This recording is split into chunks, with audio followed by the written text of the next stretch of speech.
Indicts 31 federal ministries, departments and agencies of fraud, task EFCC, ICPC to recover the misappropriated funds. Tonight, we shall be discussing ADC's emergence and opposition politics, and I will be speaking with a youth leader and public affairs analyst, Ali Yubonza. Welcome to the program, everyone. Please stay with us.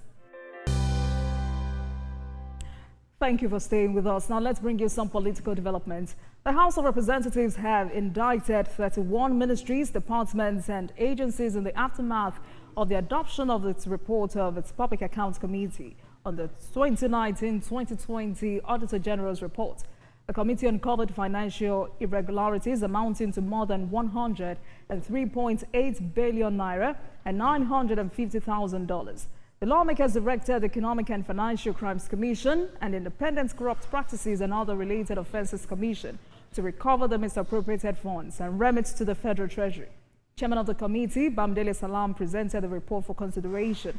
Among the institutions cited in the 2019 recommendations are the Ministry of Foreign Affairs, the Bank of Agriculture, the Nigeria Correctional Service, among others. The Nigerian Export Processing Zones Authority was directed to retrieve 8 official vehicles and ensure the return of 4 operational vehicles unlawfully retained by the Ministry of Industry, Trade and Investments.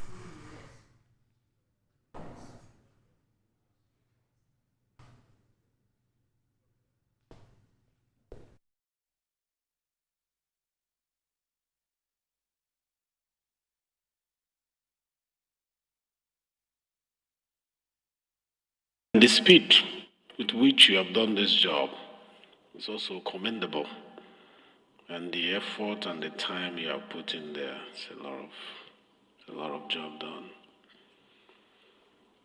I will put a question. Those in support that this document be considered today, say aye. Those against, say nay. The ayes have it. And to court matters, the Federal High Court sitting in Lagos has struck out a suit filed by the Economic and Financial Crimes Commission, EFCC, against chairman of the Unwell group, Atiku, and others. Justice Chukuje Kwaneke struck out the charge following EFCC's information to the court. The parties achieved full resolution in the case. Lead counsel for the EFCC, Rotimi Oyedepo SAN, told the court that the Attorney General of the Federation, Lateef Fagbemi SAN, convened the resolution talks and decided to withdraw the charges after a thorough review of the various allegations and various correspondence from the bank that the depositors' funds, which is the subject of the charge, have been fully recovered and returned to its treasury. He added that by a letter dated 21st July 2025, First Bank formally communicated its decision to no longer pursue the allegations against the defendants, and the AGF considered it appropriate on grounds of justice, public policy. In the meantime, the General Counsel to Atiku has welcomed the judgment as a proof of Atiku's integrity and a testament to his meritorious service and leadership.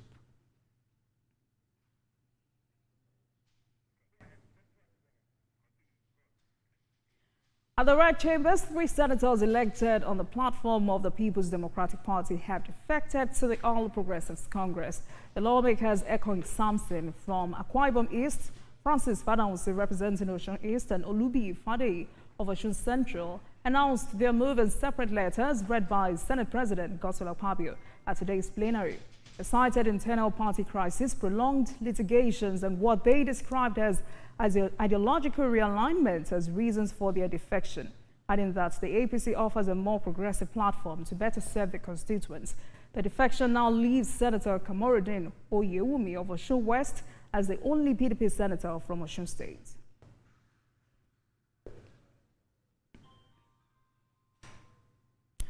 Let's bring you more stories. The federal government has apprehended several foreigners who attempted to fraudulently procure Nigerian passports. The Controller General of Immigration, Kemi Nandem, disclosed this while declaring open a 3-day workshop for passport control officers in Abuja. She warned that those arrested will face swift prosecution in line with the law, stressing that the era of impunity is over. The CG cautioned officers that they would be held accountable for all activities under their supervision, adding the vetting must be thorough before any passport is issued. Nigerian passport, that's this passport ecosystem. That's the fastest way. That's like it's a window between the service and the public. both locally and internationally. So it's an area where we cannot afford to fail Nigerians. This administration, we're trying to make things better. We're trying to look inward, look outward, and look forward as well. Let's move it up a notch. Let's make sure that in issuing this document, we are very, very thorough. You make sure you do your due diligence. Make sure we maintain the integrity of this passport, because that's the passport that takes us all over the world. And the world is judging us. If you issue it to non-Nigerians, they will know. So we don't want our credibility in question. The National Agency for Food and Drug Administration and Control has uncovered a warehouse in Kano State with over 88,000 liters of nitric and sulfuric acid substances known to be potentially used in the production of explosives. In a related operation, NAFDAC, in collaboration with the Nigeria Customs Service, Kano Jigawa Area Command, also destroyed 491,000 tablets of tramadol, a controlled substance with a due-to-paid value of 91 million naira. TVC News senior reporter Ibrahim Issa reports. Of the National Agency for Food and Drug Administration and Control, NAFDAC, have uncovered a warehouse full of jerrycans of nitric and sulfuric acids believed to have been illegally imported into the country. The warehouse was identified by the officials during an operation and earlier sealed. The officials disclosed that chemicals of such nature can be used to produce explosives, amongst other dangerous weapons. These chemicals are ingredients that are used for manufacturing of explosives. And for us to have this number of liters by one person in one place is something very, very significant. The acids found here are jerrycans of nitric acid 68%, sulfuric acid 98.5%, and oxidizer estimated to be 88,000 liters, although some of the jerrycans were found empty. The total for sulfuric acid, which is about 90.5%, is 60 liters for the 60,000 liters. Did you get it? Okay, for nitric acid, which is about 68%, we have 28,560 liters combined. The owner of the product is now at large, but the officials say one person identified as the manager of the warehouse has been arrested. In a similar development, the NAFDAC officials, in collaboration with the Nigeria Customs Service personnel, have destroyed 491,000 tablets of tramadol confiscated in Kano State. The destruction took place at Aminu Kano Teaching Hospital. We can see in this place an operation was carried out by customs. We intercepted 491,000 tablets of tramadol. NAFDAC says it will continue to intensify surveillance and enforcement activities across Nigeria, particularly in the northern region, to clamp down on the circulation of illegal drugs and hazardous chemicals. The agency is also encouraging members of the public to report suspicious activity in their communities. Ibrahim Issa, TVC News, Kano. Let's take a short break, and when we return, we'll head straight into our conversation for tonight. Please stay with us, everyone. Every major news story is with many perspectives and layered with different levels of impact. Hello. What time did this happen? We will be right there.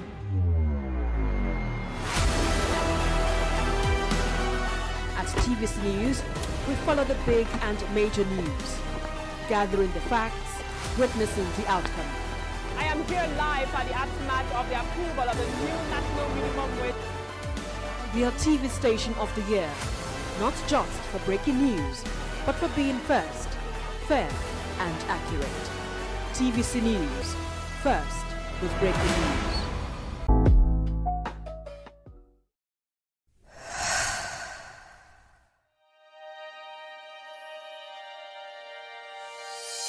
When the ideals of manhood differ across times and culture.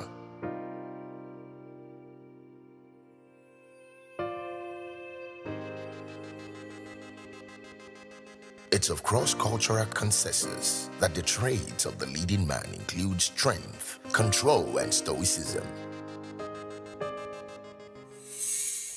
Awujale. Another link in the chain of the ancestors, or Ogbagba II, the reverend heartbeat of Oluiwa Baba Monijebode. Oba Dr. Sikiru Kayode Adetono, CFR, JP, the Awujale and paramount ruler of Ijebuland. This is the story of the prince who grew into kingship with mythical stature, an enigma personified as the youngest Ijebu prince to ever don the crown of Obanta, a king divinely proposed as the longest reigning Awujale in recorded history. Ijebu Renaissance Group presents Awujale, the king, the legend, and the myth. A documentary of the life and times of Oba Dr. Sikiru Kayode Adetono, or Ogbagba II, the Awujale and paramount ruler of Ijebuland.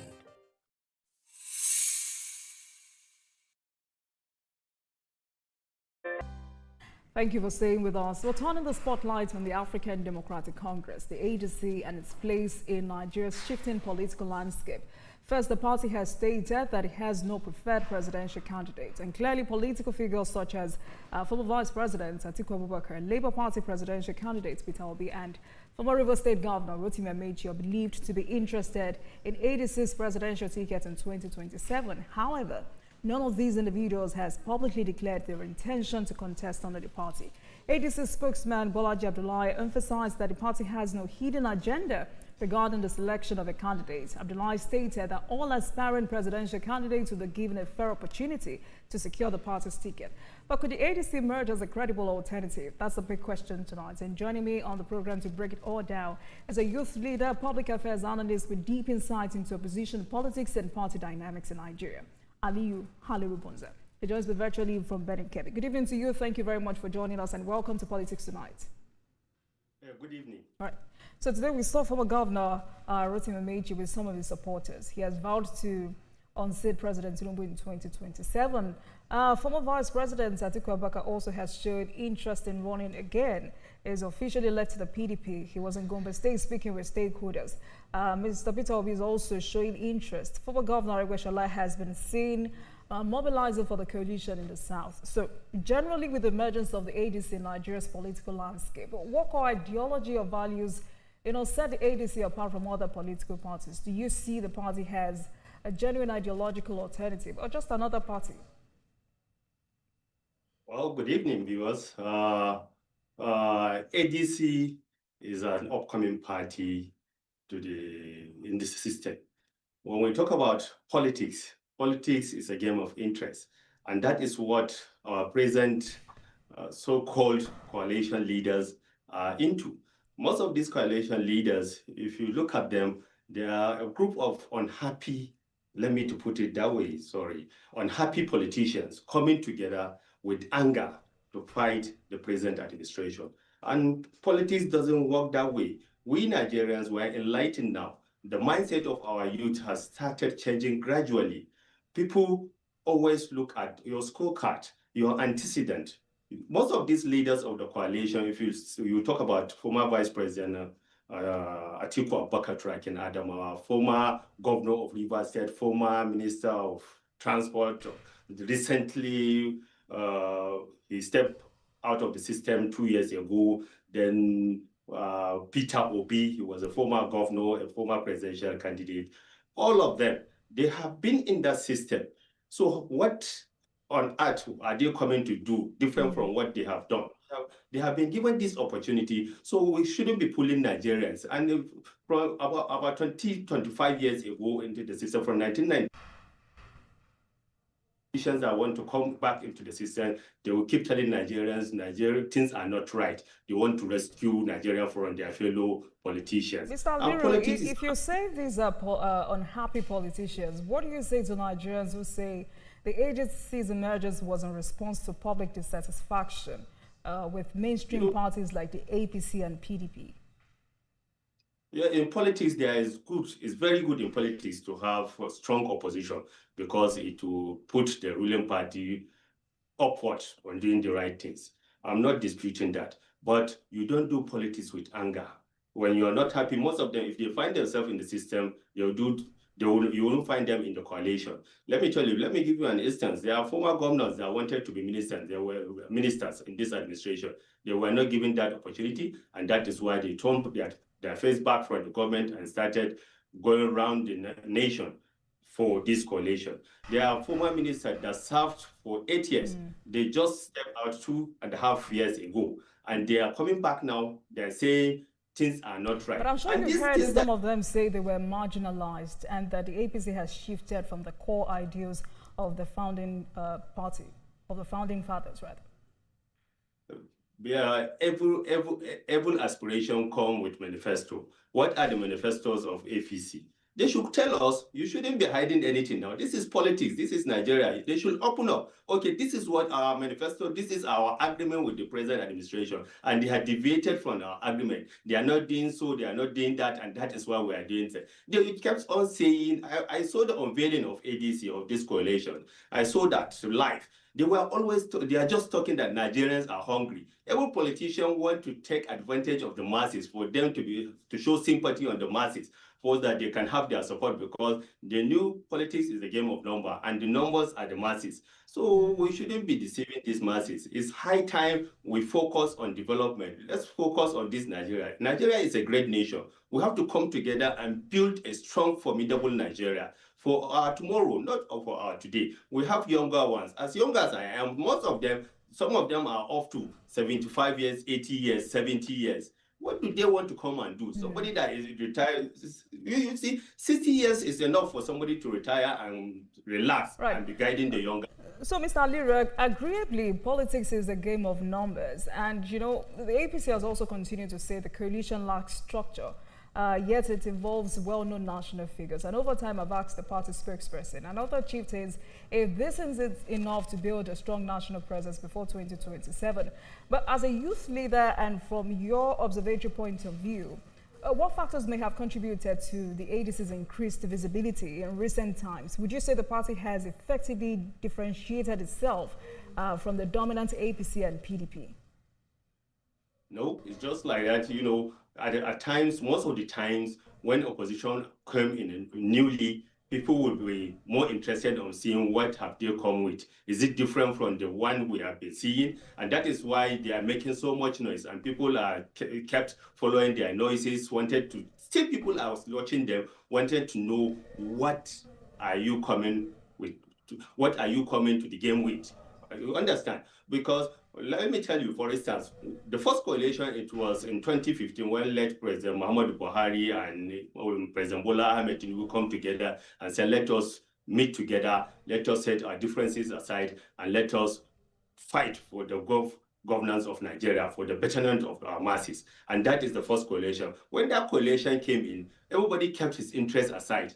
But this coalition we're talking about, everybody came with his own interest. If you can recall, after that declaration, there was a fight between the leadership, the original leadership of the party, ADC, and the incoming structure that want to hijack their structure. They went to court, and there is a court case on that. Forget about that. When you talk about this present coalition, this coalition came, and people of former Vice President Atiku Abubakar are fighting with people of former Governor Peter Obi, former presidential candidate of the Labour Party. And people of Rotimi Amechi are fighting with people of Peter Obi. So people are saying it's a turn for the South-South, while others are saying no, it's for the North.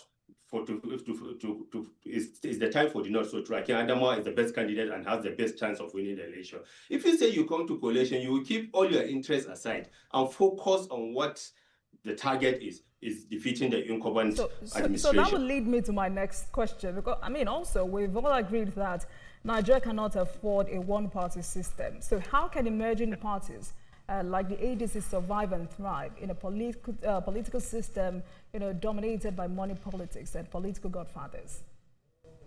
Yeah, all these politicians that went to this coalition of ADC, they are all political godfathers. They have their followers, and they have their followers from the national to the state level to local government level. Like in my state, they have their followers, and these followers, some of them are margin off with some people of People Democratic Party and part of Labour Party. But most of them decided not to go anywhere. We want to remain in our party. We don't agree on leaving our party, shifting to another party. So you see, even their godfatherism of politics, most of their followers, they are not going to follow them. Most of them prefer being in the party they used to be. So PDP members are co-PDP members from 1999. They didn't shift an inch to another party. Let's take for an instance, in Northwest, we have former governor of Jigawa State, Sule Lamido. He was in the coalition unveiling, but later on he came back. I don't know what came into his mind. He said, see, I cannot leave PDP. We are the co-founder of this party, and this party is better structured than any party that I'm going to. So it's a signal that something came after that coalition unveiling, because after the coalition unveiling, the show of interest started manifesting, and that is why we still have better parties around that are checkmating the ruling party. But instead of these politicians to join those parties so that they will fight for the betterment of what they think is better than what we are having now. But they think that they will not get what they want in those parties. So let them shoot and move to another party and hijack that party. So there are a lot of intrigues in that, which we politicians are watching with keen interest.